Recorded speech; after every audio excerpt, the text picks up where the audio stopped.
हे बघ 10 पोळ्या झाल्या की गॅस ओटा स्वच्छ पुसून घ्यायचा. तो खरकटा ओटा आवडत नाही मला. आणि आता इकडे हॉलमध्ये हे बघ, हे सगळं फर्निचर स्वच्छ पुसायचं. झाडू फरशी ठरल्याप्रमाणे करायची आहे. काकू तिला सगळं तावातावाने सांगत होत्या. ती मात्र हरखली होती.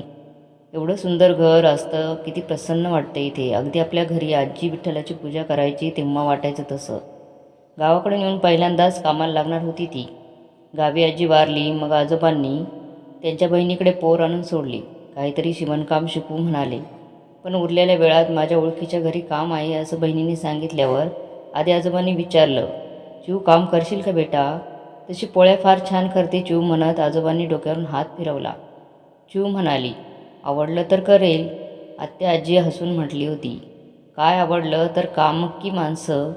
चिऊ म्हणाली होती, घर घर आवडायला पाहिजे मला. आत्ताही चिऊला ते आठवलं. घर खरंच छान आहे. एक वेगळाच विश्वास वाटतोय आपल्याला, एक वेगळी प्रसन्नता. नेमकी कशाने? चिवूने मनाला विचारलं आणि परत त्या ईशान्य कोपऱ्यात बघितलं.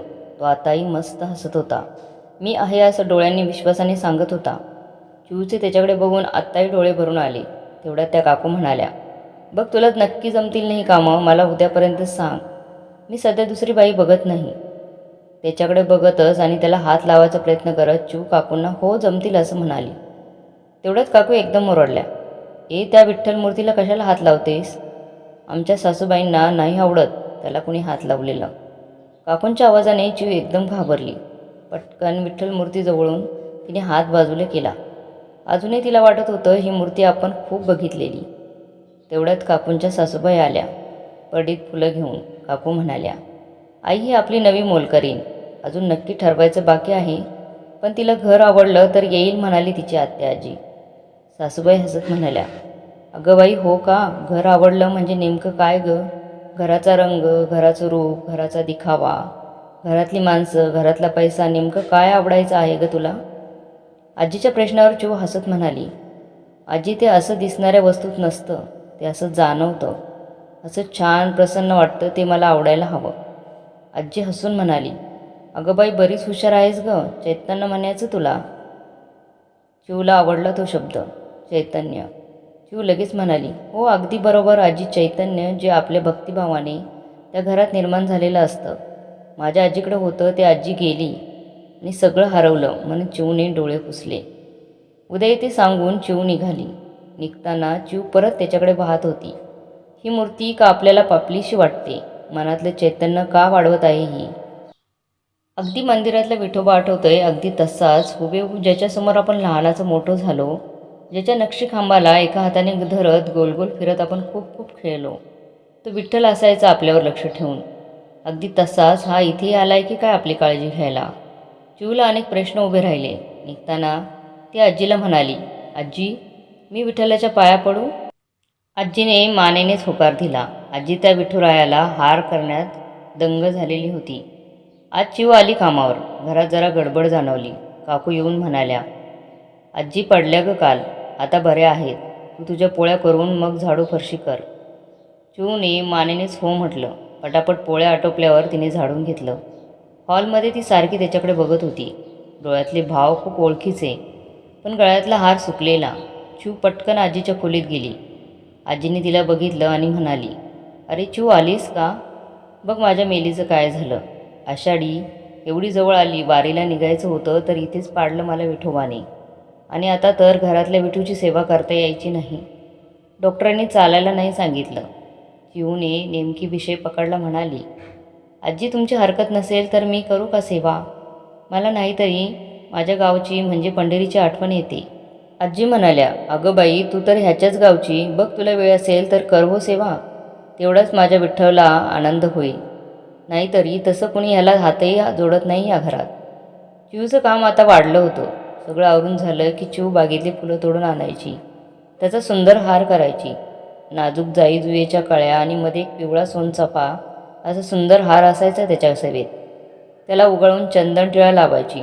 तुळशीच्या मंजुळाचा हार असायचा गळा भरून. स्वच्छ घासलेली चांदीची समई तेवत असायची त्याच्या चेहऱ्यावरचे भाव तेजस्वी करत. चिऊ अगदी रमून जायची ह्या सगळ्यात. पण रोज पूजा करताना त्याला स्नान घालताना ती मूर्ती खूप आपलीशी वाटायची. त्याची बोटं, त्याची नाक, त्याची ती डोळे परत परत त्यावरून हात फिरवायची ती. त्याचा तो मुकुट, त्यातली एक एक लयदार रेष तिला वाटायचं ही आपली अगदी परिचयाची. ती अगदी तल्लीन होऊन पूजा करायची विठ्ठलाची. आजी सुखावून जायची रोजची पूजा बघून. कधी कधी आजी गमतीत म्हणायची, अगं मी बरी झाल्यावर हा विठ्ठल माझी पूजा आवडून घेतो की नाही काय माहिती. चिऊ तू इतकी सुंदर पूजा करते, जणू काही तो तुझा हक्काचा विठ्ठल आहे. चिऊ म्हणाली, आजी खरं सांगू, खऱ्या पांडुरंगाला बघत मी लहानाची मोठी झाली. पण ह्या मूर्तीला बघून खूप समाधान मिळतं. मला ही मूर्ती अगदी माझी वाटते का कुणास ठाऊक. हिच्याशी माझं नातं आहे असं वाटतं. चिऊ बोलत होती तेवढ्यात काकूनी हाक मारली, अगं चिऊ तुझी आत्या आजी आली बोलवायला तुला.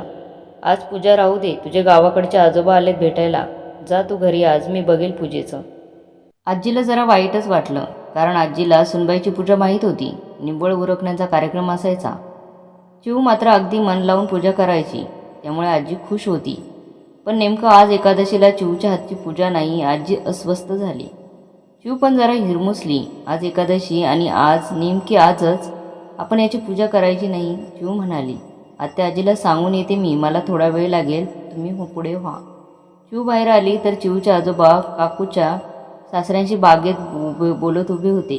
चिऊ म्हणाली, आजोबा तुम्ही ह्यांना ओळखता? चिऊचे आजोबा म्हणाले, अगं फार जुनं नातं आहे यांच्याशी, विठ्ठलाने जोडलेलं. काकूने ते ऐकून सगळ्यांना घरात बोलवलं.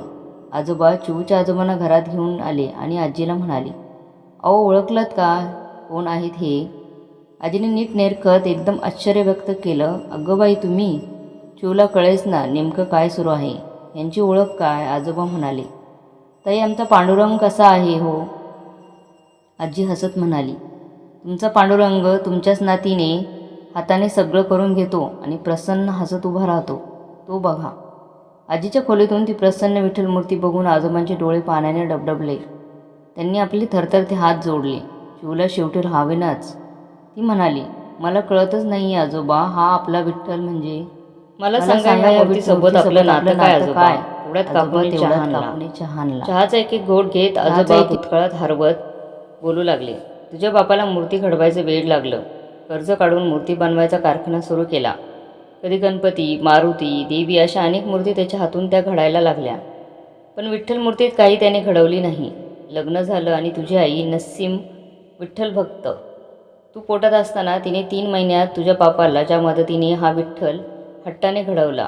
मूर्ती बघून जो तो भारवून जायचा. कितीतरी जणांनी मूर्ती मागितली पण आम्ही दिली नाही. तुझ्या जन्माच्या वेळी तुझी आई गेली.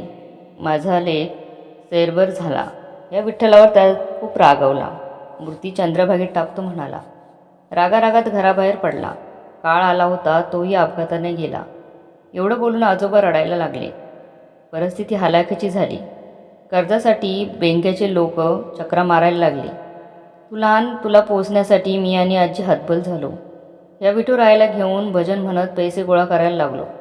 पोटाची भाकरी तर हरवली होती, पण आता छप्पर जायची वेळ आली. हे साहेब धावून आले ग तेव्हा. जप्तीला ह्यांनी बँकेने पाठवलं. ह्यांनी सगळं बघितलं आणि विठुरायावर सौदा करून सगळं मोकळं करून टाकलं. विठूला निरोप देताना आजी आणि मी तर रडलोच, पण त्याहीपेक्षा तू आकांत केला होता. कारण बिन मायाबापाचं लेकरू त्या माऊलीच्या अंगाखांद्यावर मोठं व्हायला लागलं. ज्या मायाबापाने तू पोटात असताना ही मूर्ती घडवली, त्या मूर्तीने जणू तुला प्रेम द्यायला स्वतःला निर्माण केलं असं वाटत होतं. विठू गेला पण घर वाचलं. खरं तर हे साहेब काहीच देऊ नका म्हणत होते, पण तुझ्या आजीनेच मूर्ती समोर ठेवली. काकूंचे सासरे म्हणाले, हो तशी आहे माझी बायको विठ्ठल भक्त. मग मला वाटलं तिला आवडेल ही मूर्ती, आणि मुख्य तुमचं छत माझ्याकडून ह्या विठ्ठलाला वाचवायला असेल.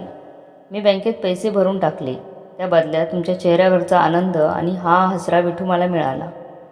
चिऊ उठून विठूच्या पायाशी जाऊन अक्षरशः रडायला लागली. माऊली, तुझं आणि माझं नातं खरंच जन्मापासूनचं ग, म्हणूनच मला इथे भेटलीस. आजीने चिऊला जवळ बोलवलं. तिच्या डोक्यावरून हात फिरवला. रडू नको चिऊ, अगं मी आयुष्यात एवढ्या वाऱ्या केल्या. यावेळी विठूची वारी चुकली असं वाटलं, पण आता वाटलं त्याने ती मुद्दाम चुकवली. ह्या नात्याला पुनर्जन्म मिळायचा होता.